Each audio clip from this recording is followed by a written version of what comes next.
আসসালামু আলাইকুম ওয়া রাহমাতুল্লাহি ওয়া বারাকাতুহু। আশা করি সকলেই ভালো আছেন। আলহামদুলিল্লাহ, দীর্ঘদিন যাবৎ আরবি ক্যালিগ্রাফি এবং দেয়াল গ্রাফিতি করে যাচ্ছি দর্শকদের চাহিদা অনুযায়ী এবং গ্রাহকদের চাহিদা অনুযায়ী। তো চিন্তা করলাম আরবি ক্যালিগ্রাফি তো করছি, পাশাপাশি কিছু নতুনত্ব আনা যাক।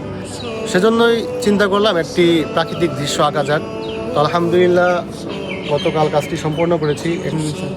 এখানে যে সকল বিষয় আমি ফুটিয়ে তোলার চেষ্টা করেছি, প্রথমত একটি নিগর কালো একটি রাতের একটি দৃশ্য ফুটিয়ে তুলেছি। তারপর এখানে রয়েছে একটি পূর্ণ চাঁদ, সাথে কিছু মেঘের কিছু আকৃতি রয়েছে, পাশাপাশি রয়েছে কিছু তারকা এবং বড় এবং জমকালো কিছু তারকা। ক্যানভাসটাকে একদম ফ্রেশ করে নিই, যাতে করে আকাশটা আমরা তো একদম ফ্রেশ হিসেবে দেখি না, যাতে একটা আকাশের যে মূল ভিউটা বা যে মূল লুকটা সেটা যেন আরও সুন্দর করে ফুটে ওঠে।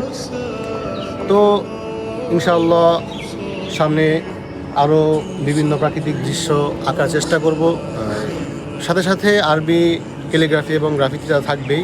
তো কাজটাকে কীভাবে আরও নতুনত্বর দিকে নেওয়া যায় সেই জন্য আমরা চেষ্টা চালিয়ে যাব। আপনাদের সকলের কাছে দোয়া প্রার্থী। আসসালামু আলাইকুম ওয়া রাহমাতুল্লাহ।